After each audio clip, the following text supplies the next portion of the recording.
అరే ఏంట్రా ఇది? తర్వాత మీరు క్లీనింగ్ డిపార్ట్మెంట్కి వచ్చారు, రైట్? క్లీనింగ్ డిపార్ట్మెంట్లో లీస్ట్ పని చేసింది మీరే. ఏంటయ్యా ఇది? తినటం తప్ప వేరే పనేమి చేయవా నువ్వు?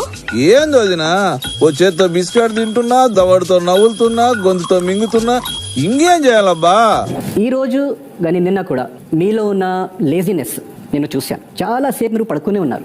నువ్వు వాదమరిచి ఎంతో సేపు నిద్రపోయావు. మహారాజా ఏమైనది? నిద్రపోయారట, మంటలిచ్చుతున్నారు. ఎందుకంటే అందరూ మన ఆట మనం బయటికి తీయాలి. It's an amazing platform. ఇప్పుడు నేను అలా నీకు నీలో పొగరు కనపడదు, జనాలకి కనపడాలనే చేసిన. అరే ఇది చెప్పడానికా నువ్వు ఇంతకాలం తహతహలాడావు? నేనే నిన్ను చెప్పకుండా ఆపేసానే, ఎంత తప్పు చేశాను. బట్ నేను అది హార్ట్ఫుల్ చెప్పలేదు, టెంపర్ లో వచ్చింది. Really sorry. అయ్యో ప్లీజ్ ప్లీజ్ వదిలేసాయి. సారీ సార్, ఏదో కంగారులో అనేసాను. అనేసారుగా, సారీ చెప్పేశారుగా, అనేయటం సారీ చెప్పడం. నేను మణికంఠకు నామినేట్ చేస్తున్నా. ఎందుకు? ఎందుకంటే ఎమోషనల్లీ చాలా వీక్ అనిపించింది నాకు. నా ఒక్కనికే అట్లా అనిపిస్తుందా అనుకున్నా, నీకు కూడా అట్లనే అనిపిస్తుందా? నేను మళ్ళీ మళ్ళీ నేషనల్ టెలివిజన్ మీద కూడా చెప్తా, ఎస్ నేను ఎమోషనల్లీ చాలా వీక్. మాకు తెలుసులేరా. అది ఎవడు ఫేక్ తుండో, ఎవడు మంచిగా ఉంటుండో, ఎవడు ప్రొజెక్ట్ చేస్తున్నాడో, ఎవడు ఒరిజినల్ అనేది ఆడియన్స్ ఇస్తుంది. అది చూస్తున్నా, అన్ని అబ్జర్వ్ చేస్తున్నా. మాట్లాడుకుంది. నేను అన్ఫిట్ అయితే ఈ వీకే వెళ్ళిపోతాను, సింపుల్.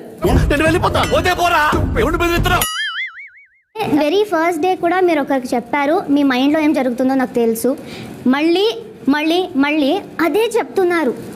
మీకు తెలియదండి. మీకు తెలియదు ఏం చేశారు? నన్ను ఎవరు మాట్లాడించకండి. మాట్లాడాలి. నాకంత జ్ఞాపక శక్తి లేదండి, నేను అదే చెప్తున్నా. మీరు నాది అయిపోయింది పారామీటర్. 7th క్లాస్ నుంచి నాన్న కష్టాలు పడ్డా. తట్టుకోలేరురా, నిజమేంటో తెలిస్తే తట్టుకోలేరు. ఇన్నాళ్ళు నా గుండెల్లో దాచుకున్న బాధ తెలిస్తే తట్టుకోలేరు. నాన్నని పోగొట్టుకున్నా, కన్న తండ్రిని పోగొట్టుకున్నా, స్టెప్ ఫాదర్ చేత ఇన్సల్ట్ తీసుకున్నా. మదర్ చచ్చిపోయింది, కట్ట పేర్చడానికి డబ్బులు అడుక్కొని వచ్చి మా అమ్మ వాడిని పేర్చుకోవాల్సి వచ్చింది. ఇంకా ఏ గౌరవాన్ని నేను చూడలేదురా. నా కూతురు నా నుంచి దూరం అవుతున్న టైంలో చచ్చిపోదామని చెప్పి మీదకి ఎక్కిన క్యాండిడేట్ ని నాకు బిగ్ బాస్ ఆఫర్ వచ్చింది. లేవండి ప్రసాద్ గారు, అయిపోయింది. ఇదండి జరిగింది. సమయాభావం వల్ల కొంచెం ఫాస్ట్ గా చెప్పేశాను. ఫాస్ట్ గా చెప్పేసావా? ఈ టైంలో మహాభారతం చెప్పేసి. సర్లేండి, గతం అందరికి అర్థమైంది కదా. చూసొచ్చారా నా లైఫ్ ని అంటున్నాను కదా, చూసొచ్చారా? మరి హలో, ఇంత ఎమోషనల్ డ్యామేజ్ వద్దు. ఎందుకంటే నాకు ఒక అబద్ధం చెప్పాననుకో, నాకు నైట్ నిద్ర పట్టదు. నా పర్సనాలిటీ అది.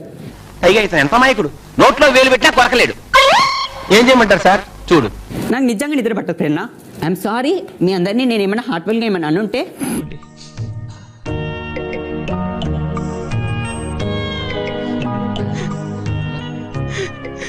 ఏదో రోజు మీరు కలెక్టర్ అవుతారు బాబు, కలెక్టర్ అవుతారు. బట్టలు ప్యాక్ చేసుకున్నప్పుడు వారమైనా ఉండొస్తావా అన్న పాట కూడా నేను తీసుకొని వచ్చాను. ఇక్కడ కూర్చొని నడుస్తున్నారే సార్. ఈ 3 days నేను నీతో ఎందుకు ట్రావెల్ అయ్యానంటే, బికాస్ నువ్వు ఎలా వర్డ్స్ రిలీజ్ చేస్తున్నావు అనేది నేను చూస్తున్నా. అంటే నన్ను అనుమానిస్తున్నారా? అనుమానం కాదు, ఇది నిజమో అంటున్నాను. ఓ గాడ్, నువ్వు అందుకు నాతో ఈ 3 days తిరిగావా? Exactly. ఓ గాడ్, నువ్వు హార్ట్ తో ఆడట్లేదు. బికాస్ నో అందరితో పెద్ద గొప్పగా చెప్పాను, మా వెంకీ అలాంటి కాదని. నేను అలాంటి వాడినే పిక్కి, అలాంటి వాడినే. నీ ఆ నోటి దూలనే జనాలు చూసి నేర్చుకుంటారు.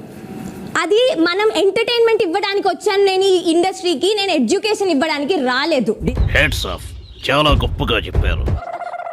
I really thought with so much of emotions you came. నువ్వు ఇంత మంచోడివి, నాతో ఇంత షేర్ చేసుకుంటున్నావు, but I didn't think you came to check me. ఇదేలా మీ సంస్కారం, ఇదేలా మీ నాగరికత, ఇదేలా మీ సాంప్రదాయం. బేబక్క దేనికంటే ఒకటి టాస్క్లో మీరు చాలా వీక్ ఉన్నారు అనిపిస్తుంది నాకు. మీరు ఫిట్ లేదు, ఇంకొకటి సీరియస్నెస్ లేదు. ఆ మాట నువ్వు చెప్పకూడదు. ఎందుకు చెప్తున్నావు? ఆ మాట నువ్వు చెప్పకూడదు. నేనుగానే వచ్చాను, నేనుగానే ఆడతాను. నా క్యారెక్టర్ ఇదే. ఇవాళ నేను బిగ్ బాస్ అనే షోలోకి వచ్చా. కాదు, నేను ఇలానే ఉంటాను, నేను నాలానే ఉంటాను. మరి అదే చెప్తుంటా, ఇలా ఉందంటే కుదరదురా.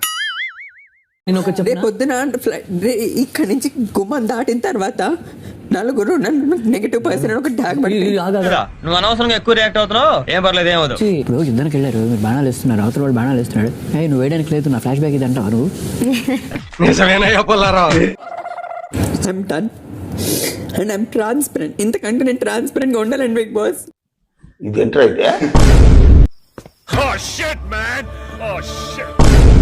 నా జీవితం అయిపోయింది. నా బాధ ఎవరితో చెప్పుకోనమ్మా. మార్చుకోవాలని వచ్చాను కానీ గేమ్ ఎట్లా ఆడాలో అర్థం కావట్లేదు. నాకు ఏం చేయాలో తెలియట్లేదు. మణికంఠ ఎలా ఉన్నారు?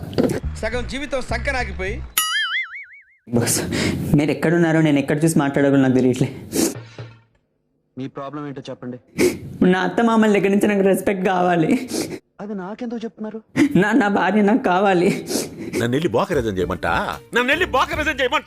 కొన్నిసార్లు మన బలాన్ని మనమే గ్రహించలేకపోతుంటాం. బాధలు అందరికీ ఉంటాయిరా, నీకొక్కడికే కాదు.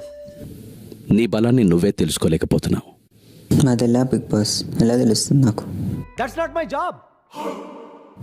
నీలో ఉన్న బలం నీకు తెలియాలంటే ముందుగా నిన్ను నువ్వు నమ్మాలి. మీరికి వెళ్ళొచ్చు. నా నవ్వు నా ముఖం మీద ఉండనిస్తా, నా ఆట నేను ఆడతా. తీస్తా, నాలో ఉన్న క్రియేటివిటీ మొత్తం బయటికి తీస్తా, నా తడాకా చూపిస్తా. నా నా నా నా నా నా నా నా